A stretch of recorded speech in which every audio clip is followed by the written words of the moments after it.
Welcome to NRI Well.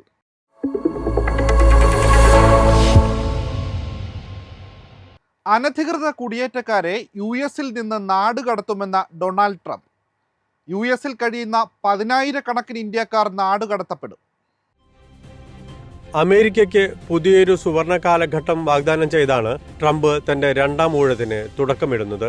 സ്ഥാനാരോഹണ പ്രസംഗത്തിലുടനീളം നിറഞ്ഞു നിന്നത് അമേരിക്കയുടെ മഹത്വം വീണ്ടെടുക്കുമെന്ന ആവർത്തിച്ചുള്ള പ്രഖ്യാപനങ്ങളായിരുന്നു. US പ്രസിഡന്റായി സ്ഥാനമേറ്റ് മണിക്കൂറുകൾക്കുള്ളിൽ 50-ലധികം എക്സിക്യൂട്ടീവ് ഉത്തരവുകളിലാണ് ട്രംപ് ഒപ്പുവെച്ചത്. തെരഞ്ഞെടുപ്പിൽ ഏറ്റവും ചർച്ചാ വിഷയമായ കുടിയേറ്റവും സമ്പദ് വ്യവസ്ഥയുമായി ബന്ധപ്പെട്ട വിഷയങ്ങളിലായിരുന്നു ട്രംപ് കൂടുതൽ ശ്രദ്ധയൂന്നിയത്. മെക്സിക്കൻ അതിർത്തിയിൽ അടിയന്തരാവസ്ഥ പ്രഖ്യാപിച്ച് ട്രംപ് അനധികൃതമായി രാജ്യത്ത് തങ്ങുന്നവരെ ഉടനടി മടക്കി അയക്കുമെന്ന് വ്യക്തമാക്കി. തന്റെ ആദ്യ ഊഴത്തിലും മെക്സിക്കൻ അതിർത്തി വഴിയുള്ള അനധികൃത കുടിയേറ്റത്തിനെതിരെ ശക്തമായ നിലപാടായിരുന്നു ട്രംപ് കൈക്കൊണ്ടത്. അതിർത്തികൾ അടച്ച് നിയമവിരുദ്ധമായ കുടിയേറ്റവും മയക്കുമരുന്ന് കടത്തും തടയാൻ 30 ദിവസത്തിനുള്ളിൽ പുതിയ പദ്ധതി ആവിഷ്കരിക്കാൻ ട്രംപ് പ്രതിരോധ വകുപ്പിനോട് നിർദ്ദേശിച്ചിട്ടുണ്ട്. അനധികൃതമായി US-ൽ ധാരാളം ഇന്ത്യക്കാരും താമസിക്കുന്നുണ്ട്. 18,000 ഇന്ത്യക്കാർ നിലവിൽ നാടുകടത്തൽ ഭീഷണി നേരിടുന്നുണ്ട്. പടിഞ്ഞാറൻ ഇന്ത്യയിൽ നിന്നുള്ള, പ്രത്യേകിച്ച് പഞ്ചാബ്, ഗുജറാത്ത് സംസ്ഥാനങ്ങളിൽ നിന്നുള്ള യുവാക്കളാണ് US-ൽ അനധികൃത കുടിയേറ്റക്കാരിൽ ഭൂരിഭാഗവും. ഇവരെ ഉടനടി നാടുകടത്തുമെന്നാണ് മുന്നറിയിപ്പ് നൽകിയിരിക്കുന്നത്. അനധികൃത കുടിയേറ്റക്കാരെ തിരിച്ചു കൊണ്ടുവരാനുള്ള സന്നദ്ധത ഇന്ത്യയും അറിയിച്ചിട്ടുണ്ട്. സമ്പന്നരുടെ പറുദീസയായി മാറുകയാണ് UAE. മികച്ച ജീവിത നിലവാരം, സുരക്ഷിതത്വം, ലോകോത്തര അടിസ്ഥാന സൗകര്യങ്ങൾ എന്നിവയാണ് സമ്പന്നരെ ഇവിടേക്ക് ആകർഷിക്കുന്നത്. ലോകത്തിലെ വിവിധ രാജ്യങ്ങളിലെ അതിസമ്പന്നർ UAE-യിലേക്ക് താമസം മാറുന്നതായി റിപ്പോർട്ട്. കഴിഞ്ഞ വർഷം മാത്രം 6,700 കോടീശ്വരന്മാരാണ് UAE-യിലെത്തിയത്. നിക്ഷേപ മൈഗ്രേഷൻ ഉപദേഷ്ടാക്കളായ ഹെൻലി ആൻഡ് പാർട്ട്നേഴ്സാണ് ഇതു സംബന്ധിച്ച റിപ്പോർട്ട് പുറത്തുവിട്ടത്. കഴിഞ്ഞ വർഷം അതിസമ്പന്ന കുടിയേറ്റത്തിന് ഏറ്റവും ആകർഷകമായ 10 രാജ്യങ്ങൾ ഒന്നാം സ്ഥാനത്ത് UAE എത്തി. 3,800 കോടീശ്വരന്മാർ കുടിയേറിയ US രണ്ടാം സ്ഥാനത്തും 3,500 കോടീശ്വരന്മാരുമായി സിംഗപ്പൂർ മൂന്നാം സ്ഥാനത്തും എത്തി. കാനഡ, ഓസ്ട്രേലിയ, ഇറ്റലി എന്നിവയും അതിസമ്പന്നരായ കുടിയേറ്റക്കാർക്കിടയിൽ ജനപ്രിയമാണെന്ന് കണക്കുകൾ കാണിക്കുന്നു. വെൽത്ത് ഇന്റലിജൻസ് സ്ഥാപനമായ ന്യൂ വേൾഡ് വെൽത്ത് കഴിഞ്ഞ വർഷം ജനുവരി മുതൽ ജൂൺ വരെ നൽകിയ ഡാറ്റയെ അടിസ്ഥാനമാക്കിയുള്ളതാണ് ഈ കണക്കുകൾ. ഒരു രാജ്യത്തിന്റെയും സമ്പദ് വ്യവസ്ഥയുടെയും വളർച്ചയാണ് മില്യണയർ മൈഗ്രേഷനിലൂടെ വ്യക്തമാകുന്നതെന്ന് ഹെൻലി ആൻഡ് പാർട്ട്നേഴ്സ് പറയുന്നു. മികച്ച ജീവിത നിലവാരം, സുരക്ഷിതത്വം, ലോകോത്തര അടിസ്ഥാന സൗകര്യങ്ങൾ, രാഷ്ട്രീയ സ്ഥിരത, കുറഞ്ഞ നികുതി എന്നിവയാണ് കോടീശ്വരന്മാരെ ഇവിടേക്ക് ആകർഷിക്കുന്നത്. UAE-യിൽ ഓരോ ദിവസവും അടിസ്ഥാന സൗകര്യങ്ങൾ കൂടി വരികയാണ്. വരും വർഷങ്ങളിലും ധാരാളം കോടീശ്വരന്മാർ ഇവിടേക്ക് കുടിയേറുമെന്നാണ് പ്രതീക്ഷ. വിദ്യാർത്ഥി വിസയ്ക്കായി അപേക്ഷിക്കുന്ന വിദേശ വിദ്യാർത്ഥികൾക്കുള്ള വ്യവസ്ഥകൾ കടുപ്പിച്ചിരിക്കുകയാണ് ഓസ്ട്രേലിയ. കുടിയേറ്റം നിയന്ത്രിക്കാനുള്ള നടപടികളുടെ ഭാഗമായാണിത്. ഈ വർഷം സ്റ്റുഡന്റ് വിസയ്ക്ക് അപേക്ഷിക്കുന്ന അന്താരാഷ്ട്ര വിദ്യാർത്ഥികൾ ഓസ്ട്രേലിയയിൽ പഠിക്കുന്നതിനുള്ള പുതിയ ഇമിഗ്രേഷൻ ആവശ്യകതകൾ പാലിക്കണം. ജനുവരി 1 മുതലാണ് പുതിയ നയം നടപ്പിലാക്കി തുടങ്ങിയത്.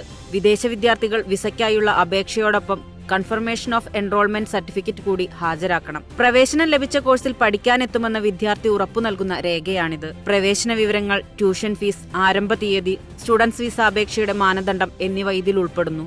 മുൻ വർഷങ്ങളിൽ യൂണിവേഴ്സിറ്റികൾ നൽകിയിരുന്ന ഓഫർ ലെറ്റർ മാത്രമായിരുന്നു വിസയ്ക്കുള്ള മാനദണ്ഡം. COE സർട്ടിഫിക്കറ്റ് നൽകാത്തവരുടെ അപേക്ഷ അസാധുവാകും. കൂടാതെ അപേക്ഷകർക്ക് വിസ പുതുക്കാനുമാകില്ല. നിലവിലെ വിസ കാലാവധി കഴിയുന്നതിനു മുമ്പ് COE സർട്ടിഫിക്കറ്റ് ഹാജരാക്കാൻ കഴിയാത്തവർ രാജ്യം വിട്ടുപോകണമെന്നും നിർദ്ദേശത്തിൽ പറയുന്നു. ഓസ്ട്രേലിയയിൽ തെരഞ്ഞെടുപ്പ് അടുത്ത സാഹചര്യത്തിലാണ് കുടിയേറ്റം നിയന്ത്രിക്കാനായി സർക്കാർ നടപടികൾ കർശനമാക്കാൻ തീരുമാനിച്ചത്. കോവിഡ് വ്യാപനത്തിന് ശേഷം രാജ്യത്തെ കുടിയേറ്റ നിരക്കുകളിലും കാര്യമായ വർധനവ് രേഖപ്പെടുത്തിയിട്ടുണ്ട്. വിദ്യാർത്ഥി വിസയിലെത്തുന്ന പലരും രാജ്യത്ത് ജോലിക്കായി ശ്രമിക്കുന്നതും വെല്ലുവിളി ഉയർത്തുന്നതായി അധികൃതർ പറയുന്നു. നിലവിൽ സ്റ്റുഡന്റ് പോസ്റ്റ് സ്റ്റഡി വിസയിൽ 8,60,000-ലധികം പേർ ഓസ്ട്രേലിയയിൽ കഴിയുന്നുണ്ട്. ഓസ്ട്രേലിയയിൽ സ്റ്റുഡന്റ് വിസയിലുള്ളവരിൽ അധികവും ഇന്ത്യക്കാരാണ്. അന്താരാഷ്ട്ര വിദ്യാർത്ഥികളുടെ പുതിയ ഹോട്ട്സ്പോട്ടായി മാറിയിരിക്കുകയാണ് മലേഷ്യ. മികച്ച സർവകലാശാലകൾ, കുറഞ്ഞ ട്യൂഷൻ ഫീസ്, ചെലവ് കുറഞ്ഞ ജീവിതശൈലി എന്നിവ കാരണം വിദ്യാർത്ഥികൾക്ക് മലേഷ്യ പ്രിയങ്കരമായി മാറി. ഈ വർഷം QS വേൾഡ് യൂണിവേഴ്സിറ്റി റാങ്കിങ്ങിലെ മികച്ച 500-ൽ ഇടം പിടിച്ച 8 സർവകലാശാലകൾ മലേഷ്യയിലുണ്ട്. മാത്രമല്ല, മറ്റു പ്രമുഖ പഠന വിദേശ ലക്ഷ്യസ്ഥാനങ്ങളുമായി താരതമ്യപ്പെടുത്തുമ്പോൾ രാജ്യം വളരെ താങ്ങാനാവുന്ന ജീവിതശൈലി വാഗ്ദാനം ചെയ്യുന്നു. മലേഷ്യയിൽ താമസിക്കാൻ US, കാനഡ, അയർലൻഡ് എന്നിവയെ അപേക്ഷിച്ച് ചെലവ് വളരെ കുറവ് മതി. ICEF മോണിറ്റർ റിപ്പോർട്ട് പ്രകാരം ബിരുദ പഠനത്തിനുള്ള വാർഷിക ട്യൂഷൻ ശരാശരി $6,000 ആണ്. 2023 മലേഷ്യയിലെ ഏറ്റവും മികച്ച 10 വിപണികളെല്ലാം ഏഷ്യയിലും ആഫ്രിക്കയിലുമായിരുന്നു. അന്താരാഷ്ട്ര വിദ്യാർത്ഥികൾക്കുള്ള മലേഷ്യയുടെ പ്രധാന ഉറവിട വിപണികളിലൊന്നായി ഇന്ത്യ ഉയർന്നു. 2023 ഇന്ത്യൻ വിദ്യാർത്ഥികൾ 1900 അപേക്ഷകളാണ് സമർപ്പിച്ചത്. 2022 അപേക്ഷിച്ച് 18% വർധനമാണ് രേഖപ്പെടുത്തിയത്. മലേഷ്യൻ ഗവൺമെന്റ് അന്തർദേശീയ വിദ്യാർത്ഥികൾക്ക് പോസ്റ്റ് സ്റ്റഡി വർക്ക് പോളിസികളിൽ മികച്ച സമീപനമാണ് സ്വീകരിച്ചിരിക്കുന്നത്. കഴിഞ്ഞ വർഷം Australia, US, UK, Germany, Japan, Switzerland എന്നിവയുൾപ്പെടെ 23 രാജ്യങ്ങളിൽ നിന്നുള്ള വിദ്യാർത്ഥികൾ 12 മാസത്തെ ഗ്രാജുവേറ്റ് പാസിന് അർഹരായി. 2024 ചില ഇന്ത്യൻ ചൈനീസ് വിദ്യാർത്ഥികൾക്കും പ്രത്യേക വ്യവസ്ഥകൾ ഗ്രാജുവേറ്റ് പാസിനുള്ള പ്രവേശനം അനുവദിച്ചു. കഴിഞ്ഞ വർഷം അവസാനത്തോടെ കാലഹരണപ്പെടുമെന്ന് ആദ്യം സജ്ജീകരിച്ചിരുന്ന ഈ നയം ഇപ്പോൾ 2026 അവസാനം വരെ നീട്ടിയിരിക്കുന്നു. ഇന്ത്യൻ വിനോദസഞ്ചാരികൾക്ക് ഇപ്പോൾ ഇന്തോനേഷ്യയുടെ ഈ വിസയ്ക്ക് ഓൺലൈനായി അപേക്ഷിക്കാം.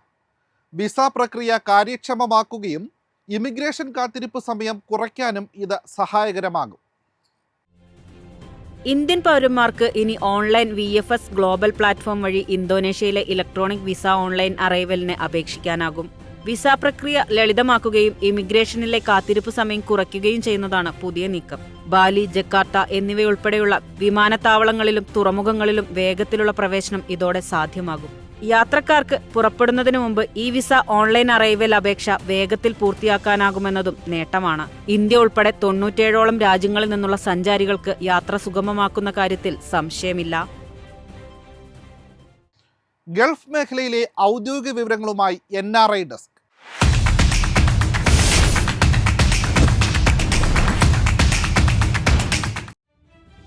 UAE നിവാസികൾക്ക് സ്വന്തം സ്പോൺസർഷിപ്പിൽ ബന്ധുക്കളെയും സുഹൃത്തുക്കളെയും സന്ദർശക വിസയിൽ കൊണ്ടുവരാം. 90 ദിവസം വരെ സന്ദർശക വിസ കാലാവധി ലഭിക്കും. നിർബന്ധിത തൊഴിലില്ലാതാക്കാൻ ലക്ഷ്യമിട്ട് ദേശീയ നയം അവതരിപ്പിച്ച് സൗദി അറേബ്യ. രാജ്യത്തെല്ലാവർക്കും സുരക്ഷിതവും നീതിയുക്തവുമായ തൊഴിൽ സാഹചര്യം ഉറപ്പാക്കുകയാണ് ലക്ഷ്യം. സർക്കാർ സംവിധാനങ്ങൾ ആർട്ടിഫിഷ്യൽ ഇന്റലിജൻസ് ഉപയോഗിച്ച് പ്രവർത്തിക്കാൻ തയ്യാറെടുത്ത് അബുദാബി. AI പ്രവർത്തനങ്ങൾക്കായി അനുവദിച്ചത് 13 ബില്യൺ ദിർഹം. സൗദിയിൽ ഡ്രൈവിംഗിനിടെ മൊബൈൽ ഫോൺ ഉപയോഗിക്കുന്നവർക്ക് 500 മുതൽ 900 സൗദി റിയാൽ വരെ പിഴ ചുമത്തും. സ്വദേശികളും പ്രവാസികളും ഗതാഗത നിയമങ്ങളും റോഡ് സുരക്ഷാ ചട്ടങ്ങളും നിർബന്ധമായും പാലിക്കണമെന്ന മുന്നറിയിപ്പ്.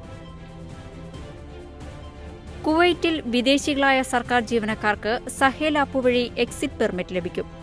ആഭ്യന്തര മന്ത്രാലയം സിവിൽ സർവീസ് കമ്മീഷനുമായി സഹകരിച്ചാണ് പുതിയ സേവനം ആരംഭിച്ചത്. NRI വേൾഡ് ഡെസ്റ്റിനേഷൻ ഒരു ലോക സഞ്ചാരം.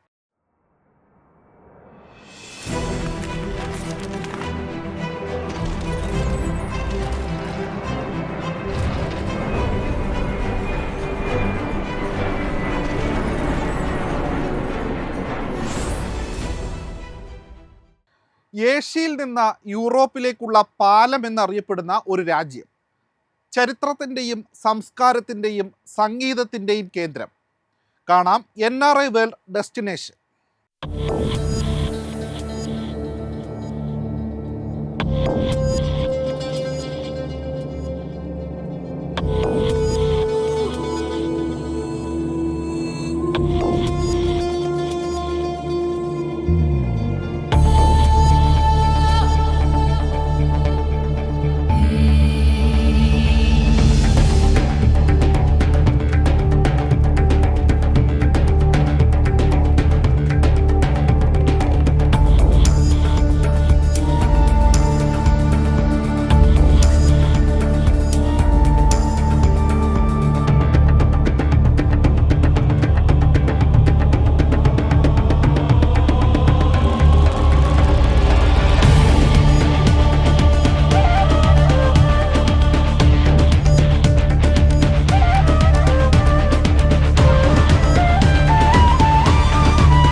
NRI വേൾഡിൽ അവസാനമായി ഡിഷസ്.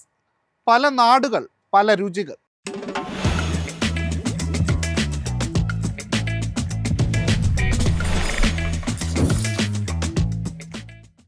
NRI ഡിഷസിൽ ഇത്തവണ ബിരിയാണിയാണ്.